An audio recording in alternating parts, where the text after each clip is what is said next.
The chest pain of discomfort that occurs when the hot muscle does not get enough. एवढीच theme आहे. Blood supply कमी होऊन जातो. Angina pectoris is chest pain resulting from myocardial inadequate blood supply to the हा MCQ तुम्हाला myocardial. आणि त्यांना काय होतं आपण नेहमी वाचतो पण एक्झाम मध्ये 4 ऑप्शन दिसले क्लिअरचे ते आपण तेव्हा डिसिजन घ्यायचा होता करतो म्हणजे अंदर से फीलिंग आ रही है उसको बाहर निकालना और एक मार्क गया वहां से है ना. अभी तो फीलिंग्स होती है stable and sorry stable unstable and varying इतके चांगले टाइप माहिती आहेत. अजून एक ॲड करा मध्ये ॲड झालेले अजून 2 आहेत. जसे सांगतोय अंजना आणि इंट्राटल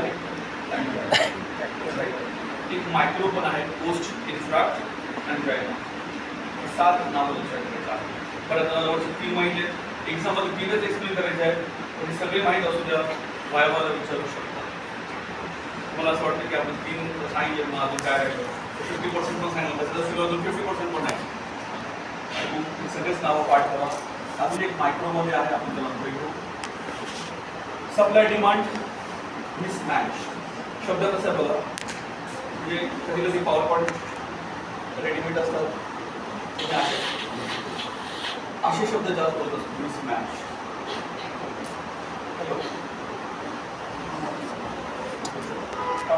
factor that decrease supply, coronary vessel disorder, atherosclerosis, arterial spasm, and coronary.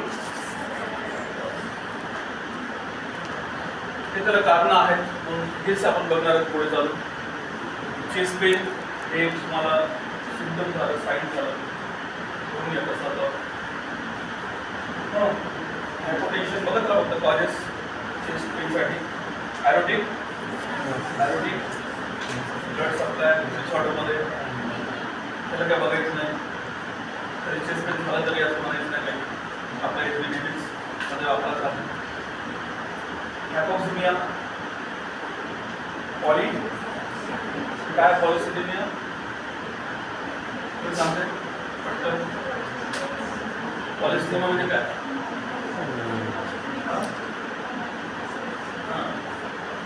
आपल्या हृदयाचं आपल्याला इतकी 16च्या वर असतो ऑक्सिजन वाढतो त्याला म्हणायचं पॉलिसिडिमिया. वाढला तरी आणि कमी झाला तरी दोन्ही आहेत.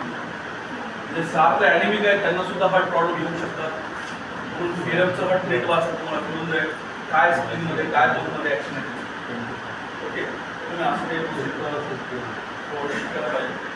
Factor that increase demand first increase cardiac output. त्याच्यामध्ये पहिला आहे बरेच जण एक्सरसाइज करतानाच हार्ट अटॅक येतात त्याचं एक कारण आहे right.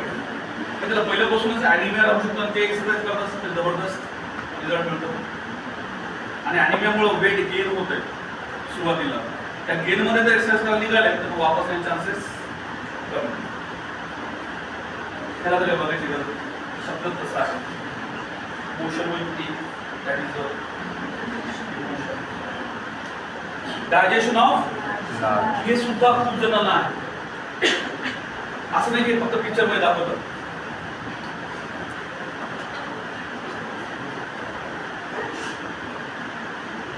Increase myocardial need for oxygen. बरं कार्डियाक आउटपुटसाठी मेन सांगितलं.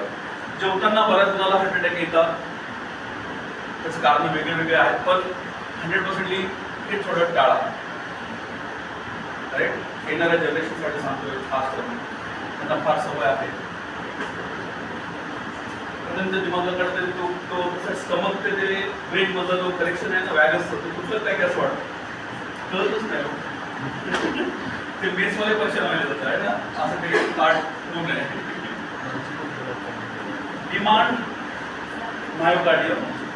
मायोकार्डियल हायपरट्रॉफी दोन्ही cause.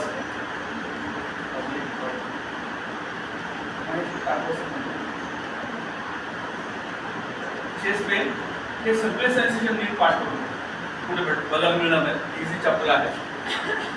manifest as a heaviness, tightness, aching, fullness or burning of chest, epigastric region and or arm or forearm, usually left side. किती सांगितलं मी? heaviness, tightness, aching pain, fullness, burning. आणि location chest साफ करणं आपण बघणार आहे. त्याचं थोडंसं लोकेशन पुढे प्रत्येक अंजनेचा टाईप घेऊ. चेस्ट इपिगॅस्ट्रियम राहू शकतो, आर्म राहू शकतो आणि फोरआर्म राहू शकतो. पर्टिक्युलरली कोणती side? Left side. Onset develop quickly और स्लोली. अकॉर्डिंग टू त्या वर्क सोबत असेल ना, बऱ्याच जणांच्या अंजनाच्या टाईपनुसार आहे. एकदम क्विकली किंवा slowly. Location slightly to the left of sternum. Heart right side आहे ना, लेफ्ट साइडला. Radiation left shoulder, upper and may then travel down the inner aspect of the left arm to the elbow, wrist and fourth and fifth finger ready to the right shoulder, neck, jaw, epigastric region. जर थोडं severe आणि आता आपण बघितलेलं aortic pulmonary stenosis असेल तर right side शोल्डरला सुद्धा pen जाऊ शकतो. बघा रेडिएशन सेकंड सांगितलं आपण, नेक मध्ये सुद्धा होते सांगितलं, ज्वाला सुद्धा होते, दाताकडे येते स्पीड है ना. हे सगळे काही पॉइंट्स कव्हर झाले. हे लिहायचं एक्झाममध्ये हे सगळ्यासाठी आहे, स्टेबल अनस्टेबल सगळ्यासाठीच आहे. त्याच्यामध्ये फरक काय आहे? ड्युरेशन लेस दॅन 5 मिनिट्स. 5 मिनिटं वाट बघायची नाही है ना. लगेच 5 मिनिटं राईट पेशंट सेन्सेशन. नाही मुलांना असं सांगत पण आवडत, सर लिखायचं ना आपले 5 मिनिट्स बोलू वेट केअर लावायचं. सेन्सेशन, हे सेन्सेशन बघा त्याच्या आधीचं आणि हे दोघंही एकत्र लावायचं आहे तर तुमचं मेडिसिन चांगलं होईल. पहिलं तो म्हणतो टाईट झालं आणि टाईट झाल्यानंतर पिळलं, squeezing. Burning as it is राहू शकते. Fullness with pressing. फुल म्हणजे काय? तर दाबाव, प्रेशर असं सगळं वाटणं, प्रेसिंग. ओके. मध्येच ट्विस्टिंग सारखं आलं समजा, चोकिंग, ॲकिंग आणि pain feels like a gas और हॉट वर. सांगतं तसं कम्पेअर करून गॅसिड सारखं वाटतं, गॅसेस असं सगळं वाटतं. ते फिलिंग आहे त्या ठिकाणी पेनच्या सोबत. लक्षात दोन्ही गोष्टी आहेत तिथं. टाइटनेस स्क्वीजिंग, बर्निंग ॲकिंग टाइट होतो. फुलनेस विथ प्रेसिंग, चोकिंग हे सेन्सेशन सापडू शकतात. नेमकं एक्झॅक्टली काय होतं पेशंट हे एकाच लाईनमध्ये ऐकायला शिकायचं थोडं सोपं जाईल. सिव्हिरिटी युजली माइल्ड और मॉडरेट इन सिव्हिरिटी. सुरुवात राहू शकते. पेशंट और client treated with the pain with the सगळ्यात फेमस मेडिसिन सॉर्बिटॉल सारखीच nitroglycerin. Angina should subside after nitroglycerin. पण ते देऊन सुद्धा नाही कमी झाला तर मग तुमची परेशानी आहे, त्याला आपण आता पुढे बघणार काय काय करायचं. इतकाच हा क्वेश्चन आहे ॲक्च्युली. राईट. डायग्नोसिससाठी काय काय पाहिजे माहिती आहे आपल्याला? History, physical examination, ECG, lab स्टडीमध्ये cardiac, biomarker, haemoglobin, serum chemistry, lipid profile, chest radiography, angiography, radioisotopic imaging and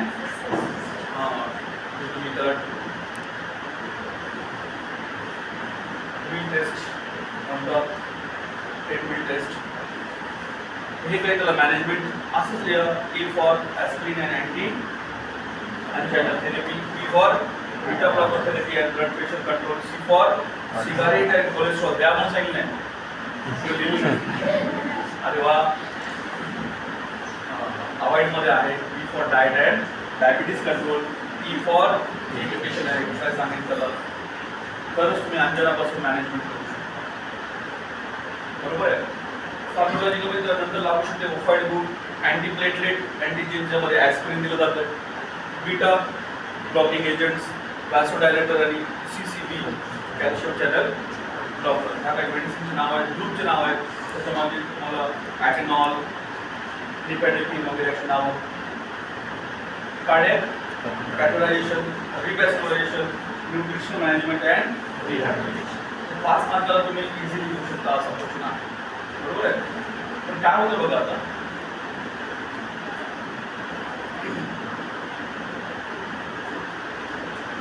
management आहे ओके, एक एक सोबत आपण म्हणजे अलग अलग बघू तेव्हा.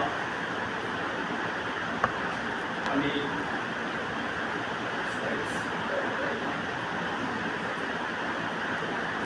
प्रत्येकाला एक वेगळा बेस दिलेला आहे.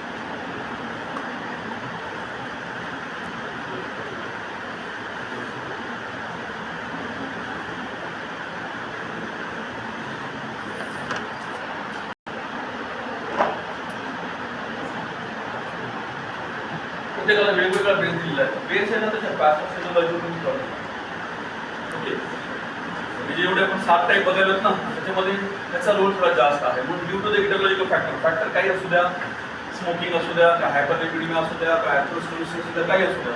फर्स्ट काय होऊन जाईल, reduction of coronary blood flow caused by fixed और डायनॅमिक इपिडर्मल आर्टेरियल स्टिमुलस. ते नुसतं स्पाझम झालं तरी, abnormal constriction of or deficient relaxant of coronary artery and reduce O2 carrying capacity of the blood.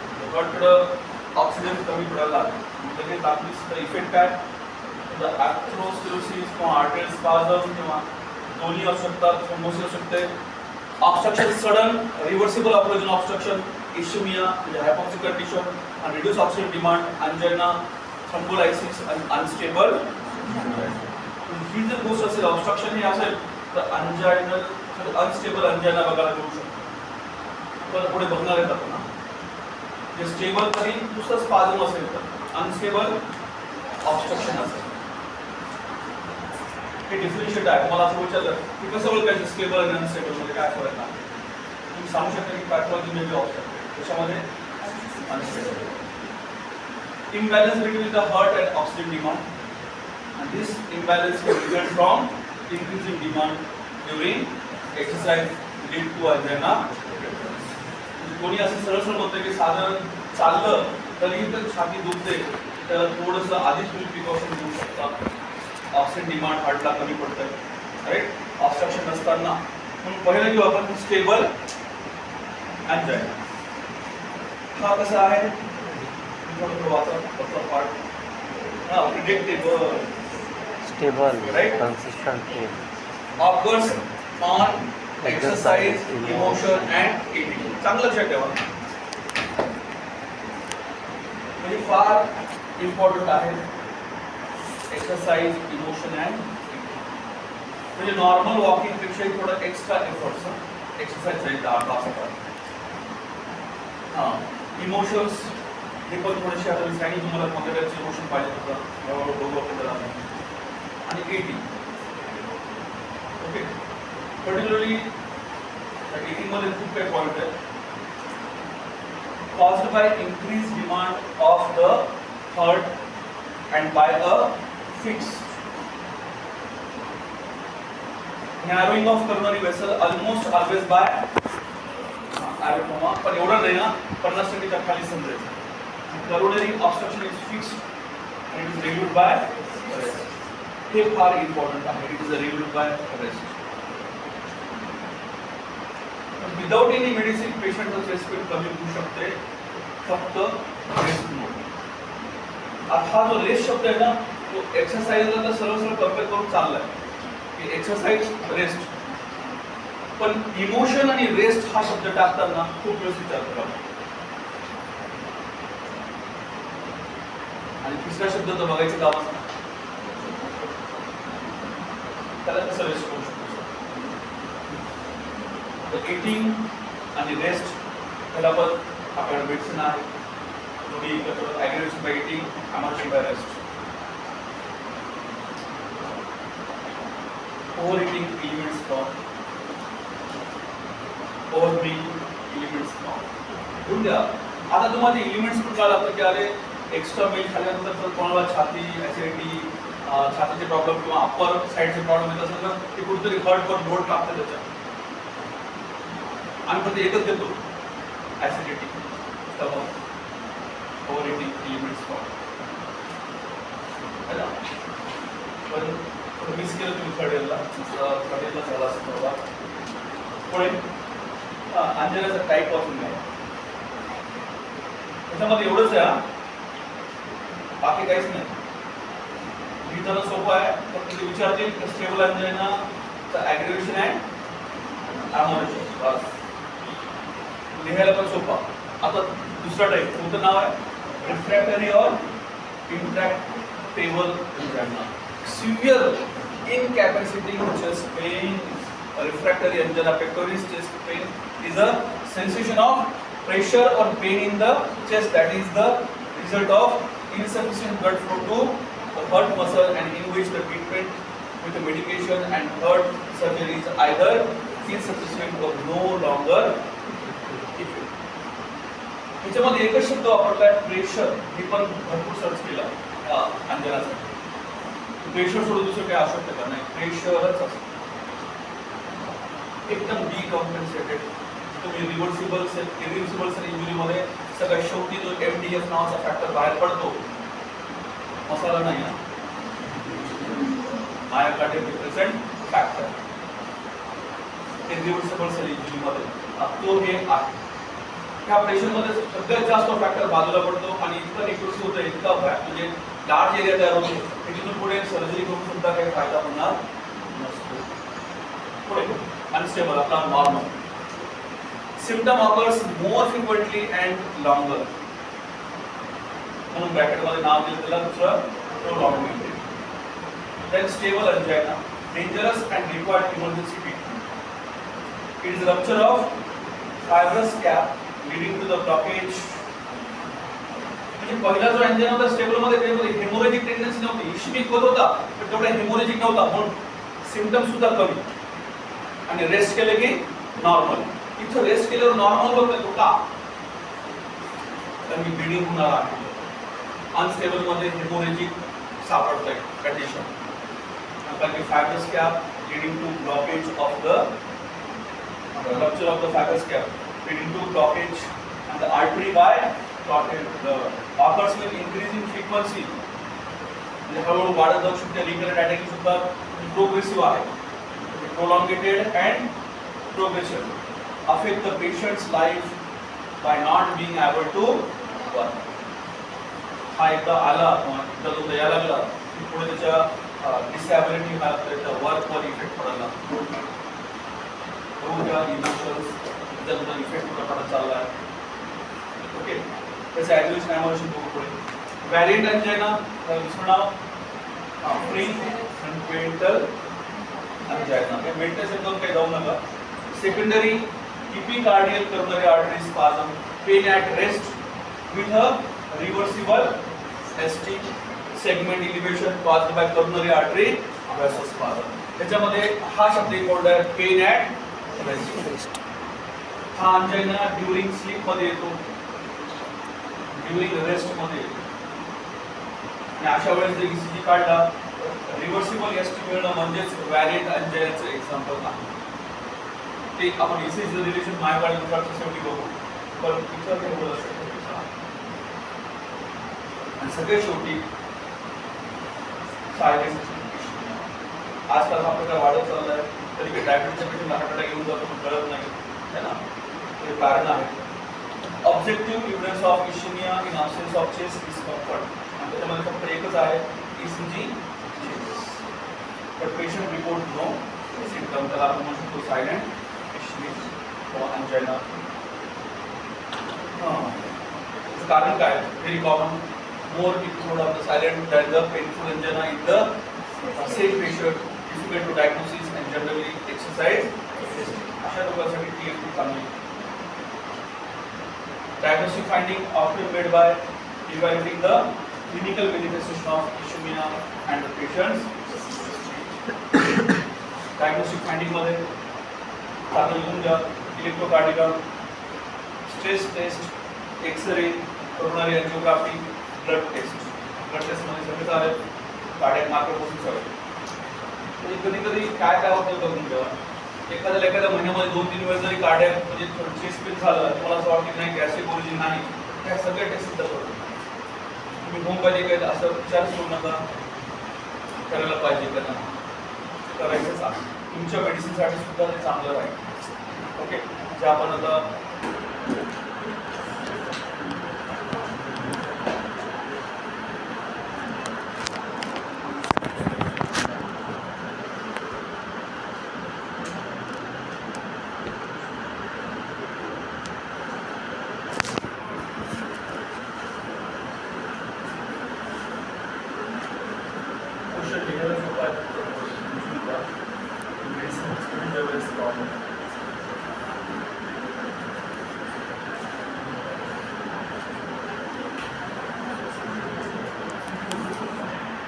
अंजनासाठी मायकडे इन्फ्रासाठी सुद्धा हेच लिहायचं आहे. दोन्हीकडे एकच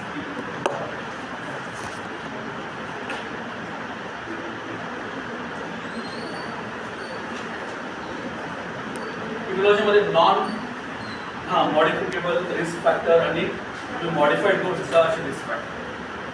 ओके, त्यामध्ये सगळ्यात इम्पॉर्टंट एज, त्याला आपण काही मॉडिफाईड करू शकत नाही. जसे एज वाढत जाईल तुम्ही रिस्कमध्ये आहात. फॅमिली हिस्ट्री असेल हार्ट डिसीजची तर रिस्क खाली आहात. आणि सेक्समध्ये ना आनंदाची गोष्ट आहे, मी आधी सांगितलं की सेंट्रल नर्वस सिस्टम ही कोणासाठी आहे, फिमेलसाठी आहे, आणि हार्ट हे कोणासाठी आहे, तुम्ही तर सगळ्यात जास्त इमोशनल कोणी असेल तर ते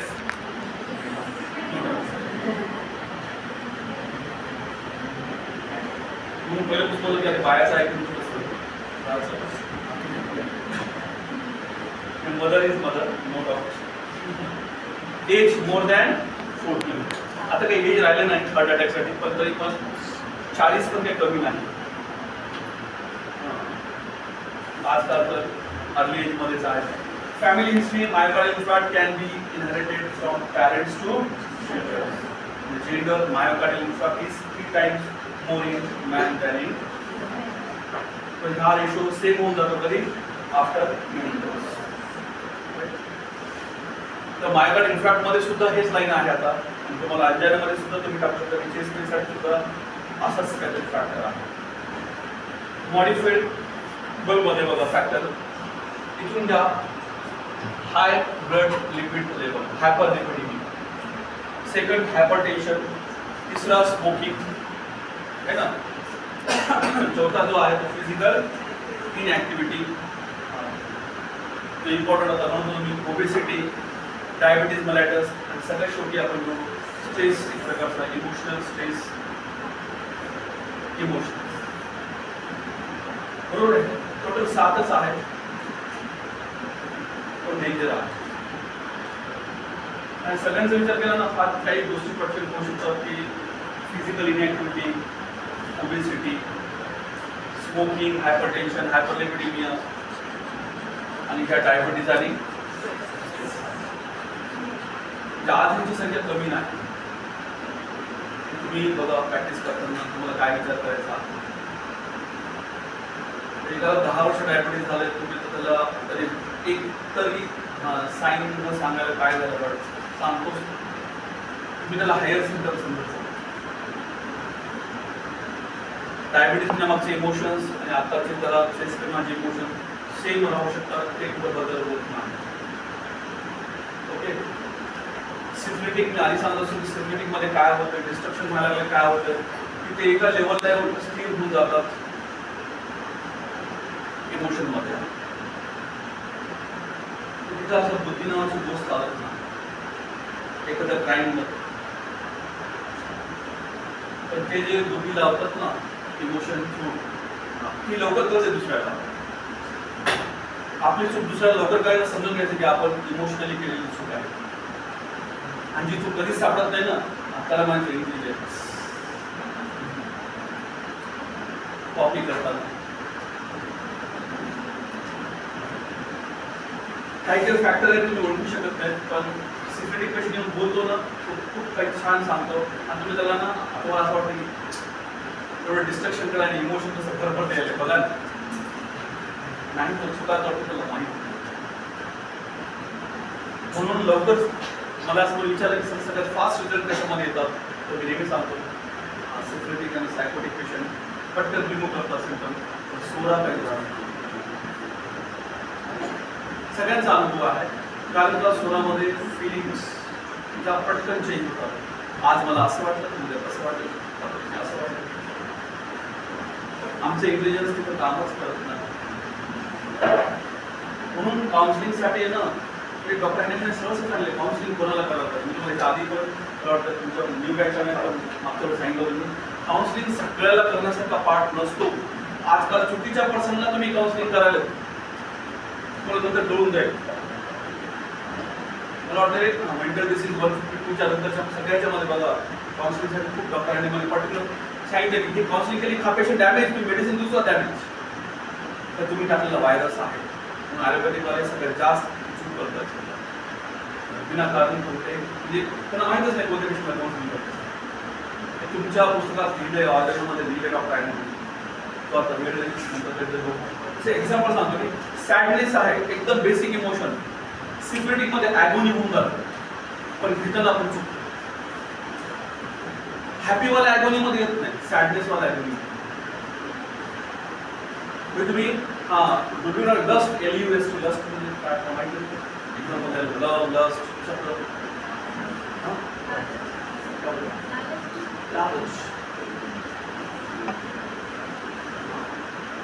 हे ना नंतर कशामध्ये येतात माहिती ना, इकडे हायर लेवलला जेलसी, कॉम्पिटिशन, एकदम पॅशनेट. तिथं ते दोन शब्द लावले लव अँड लस्ट, एकदम बदलून जाते आयुष्य. म्हणजे ते एक इमोशन आहे की ते टॉपला नेऊ शकतात, एक तेच इमोशन आहे की ते त्याला डाऊन सुद्धा करू शकतात.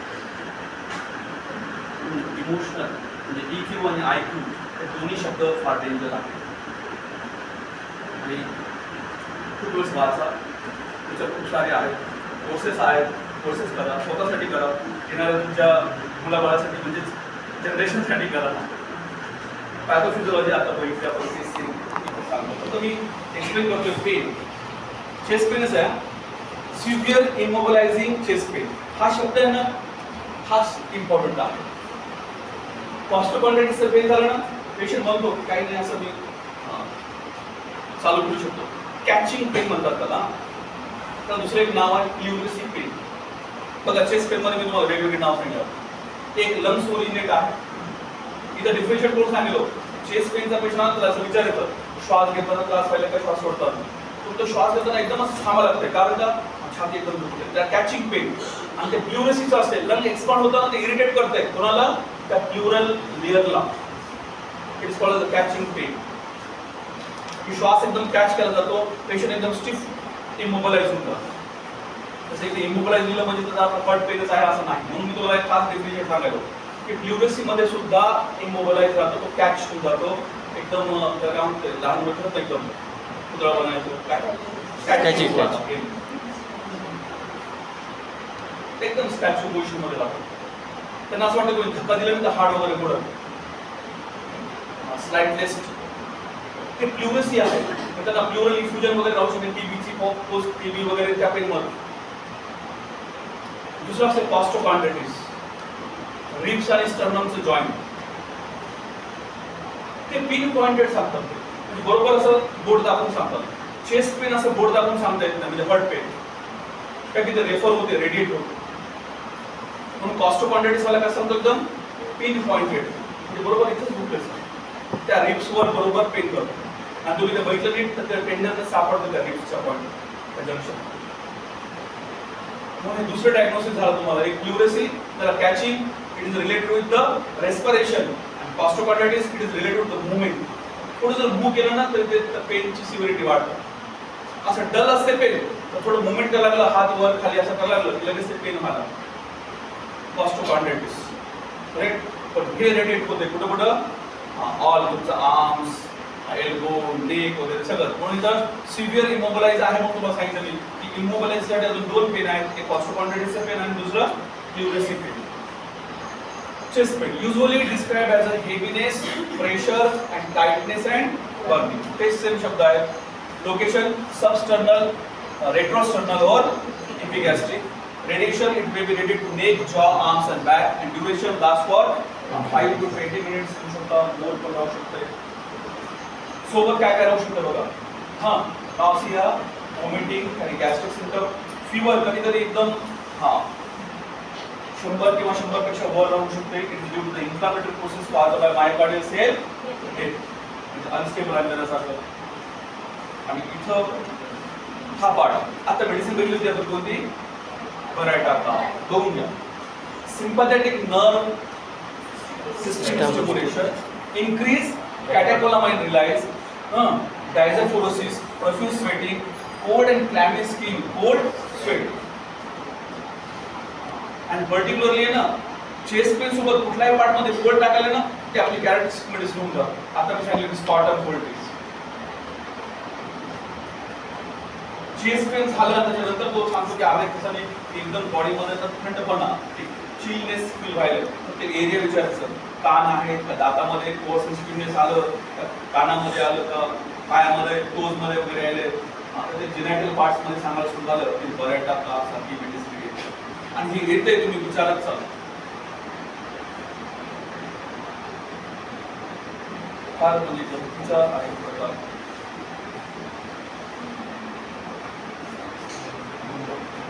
कार्डिओव्हास्क्युलर मॅनिफेस्टेशन.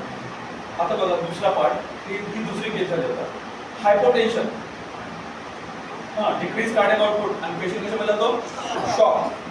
शॉक झाला की तुम्हाला जास्त सिम्पटम युरिनरी येत असेल, युरिनरी आउटपुट ऑल्ग्युरिया किती कमी होऊन जाते अँड डिस्निया, की तुमची मेडिसिन चेंज घेऊन जा. किती लवकर काम होतं. कार्डिओजेनिक शॉक ते ऑपरेट नंतर पण बघायला मिळू शकतो, बरोबर ना. ते ऑपरेट नंतर सुद्धा बऱ्याच वेळेस कार्डिओजेनिक शॉक मध्ये जातो. इथं वेगळंच आहे. इथं ॲपोसायनम मी तुम्हाला काल सांगितलं, विसरायचं ना नाही सर. तर आणि बात ते 3 आता पॉईंट राहू द्या. बाकीचे पॉईंट आपण एक मेडिसिन बघू थोडं दाखवावं चालून त्याचं दान करेल. उद्या कार्डियक मार्कर सगळे पाठ करून घेऊ असतील तर. ही सिस्टीम आहे ती नेहमी फर्स्ट इयर पासून सांगत असतो मी. रेनिन, एंजियोटेन्सिन, अल्डोस्टेरॉन मेकॅनिझम है ना, RAA मेकॅनिझम. त्याच्यासारखं बॉडीमध्ये ना स्ट्रॉंगेस्ट म्हणजे तुमच्या ऑर्गनला मिस करू शकतो. आणि हेच ते 3 पार्ट आहेत, किडनी, लिव्हर आणि लंग्स. हार्टला इंजुरी का म्हणजे नुसतं जवळचे नाही, तुमचे पण नातेवाईक किंवा सगळं लागलेलं तर हे सिस्टम आहे. सगळ्यात जवळचं कोण, हे सगळ्यात जवळचा कोण, हे कोणी नाही. रेनिनवाले पण नाही, अँजिओटेन्सिन तुम्हाला माहिती आहे लिव्हरचा आहे, किडनीचा आहे, अल्डोस्टेरॉन ॲड्रिनल ग्लँडचा. पण ह्याचं conversation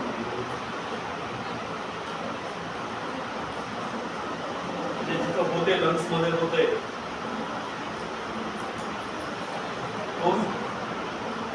ACE inhibitors, renin inhibitors, AT1 antagonist, spironolactone कुठे गेला तो, आहे 3च inhibitor जे तुम्हाला ग्रीन मध्ये आहे. हे सगळ्यात जवळचे होते ते कुठे द्यायला लागतं. कार्डियाक सगळं सिस्टम डिस्टर्ब होतात. बघूया सेविंग डॅमेज दोन्ही फॅक्टर आहे त्याच्यामध्ये, त्यामुळे थोडंसं आवडतं. मेडिसिन वाचलं तर तुम्ही नाव सांगितलं तर कार्डियक रेमेडी आहे परफेक्ट.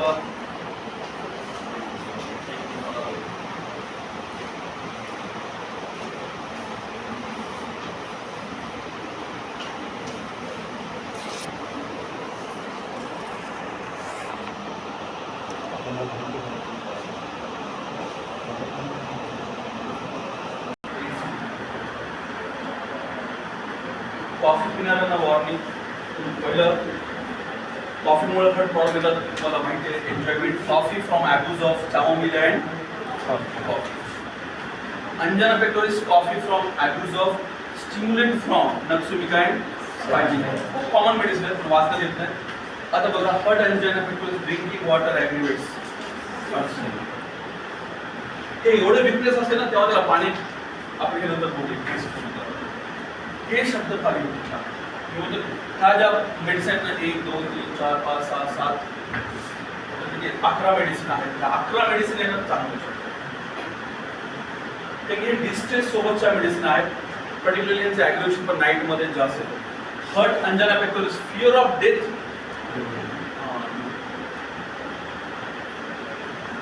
डेथचं तर फिअर आहेच. बिमार पडले की त्यांना हार्ट अटॅकची भीती जास्त होऊन जाते. त्याच्यामध्ये ॲटोनाईट, अर्स, ॲसोफोडिटा, कॅक्टस, सिन्शियन्स, स्नेक आहे बरं का, डिजिटॅलिस, काली अर्स, नाजा, phosphorus, Platina and psoriasis. Medicine आहेत. राईट. आणि एखाद्याला पहिल्यापासून रुमॅटिझम आहे, तुझ्याकडे खूप दिवसापासून पेशंट येतो, त्याच्यात थोडं बोटं वाकडं झालेले आहेत किंवा त्याला जॉईंट पेन आहे, त्याला HCQ चालू आहे किंवा RM फॅक्टर पॉझिटिव्ह आहेत, अशांना अजून चेस्ट पेन होत असेल तर त्यासाठी खास हा ग्रुप वापरा. त्यामध्ये कॅलेमिया आहे. अर्स आयोड ह्या 7 मेडिसिन, कॅक्टस, कल्किरिया फ्लोरिकम, कॅटन, कॅलेमिया, नायट्रम आयोड नायट्रम नायट्रम आयोड आणि टोबॅको. राईट. एकदम बेस्ट मेडिसिन. राईट. हा जो पुढचा पॉईंट आहे ना, 1 लाईन सिम्पटमचा आहे, MCQ साठी आहे, MD वाल्यांना सुद्धा येऊ शकतो. एखादं हर्टची केस देतील त्यामध्ये एकच फक्त मेन सिम्पटम राहील की अंजायना अनॉल्ड बाय हॉट ड्रिंक्स किंवा टी, स्पायजिनिया. बरेच जण हे यूज करतात.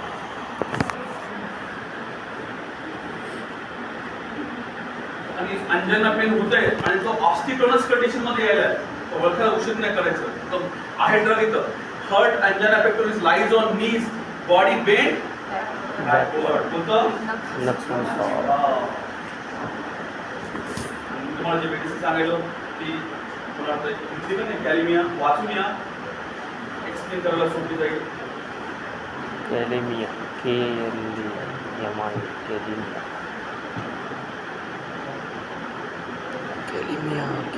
पढ़ के आओ. कैलेमिया लैटिफोलिया.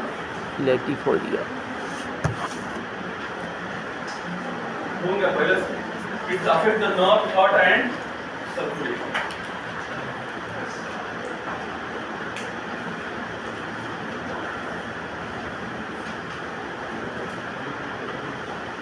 माइंडमध्ये आलं. आणि कोणत्या पेशंट सांगतो मी, स्टेबल अंजनासाठी, रोमॅन्टिक ज्याला कंडिशन आहे अशा गोष्टीसाठी. तुम्ही तर काही असं वाचलं नाही इथून इतक्यात मोशन brings on complaints. बऱ्याच वेळेस ना एखादं कन्स्ट्रक्शन कल्किरिया काप दिलं तर कॅलेमिया वीकली महिन्यात एकदा दोन ठेवायचं, जर तुम्हाला हर्ट प्रिव्हेन्शन मिळू शकते किंवा हार्टकडं कंडिशन तेवढेच ट्रान्सफर होत नाही. आणि बघा परत एकदा हर्ट मेडिसिन मध्ये काय असतं नेहमी, लाईंग ऑन लेफ्ट साइड. तरी मुलं आमची लिहित नाही. थेरपॅटिक मध्ये एवढं सांगून सुद्धा आहे ना, हा तर थेरपॅटिक्स आलं समजा कोणत्या आणि तिथं हर्ट कंप्लेंट असेल ना, ते ॲग्रिवेशन Lying on left side. exertion and aversion by rest कसं का aggravation at night, day, evening, eating बस. मेन तर कधीच नसतं. पटकन आठवायचं हर्टसाठी कोणते असतात, लंगसाठी कोणते असतात, पाठच करून ठेवा त्या मेडिसिनच्या डोली.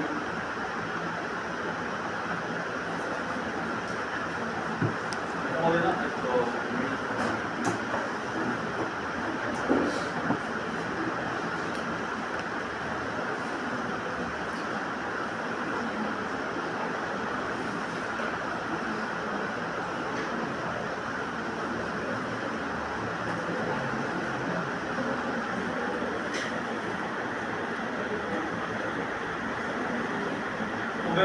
सांगितलं वाटतं मी तुम्हाला. OPC वाला मोबाईल कोहॉर्टसाठी 2 मेडिसिन आहे. पहिले 14 जण 2 मुलं उभं टाका फक्त. त्यांची अटेंडन्स सांगा मला. पहिले 4 मुली आणि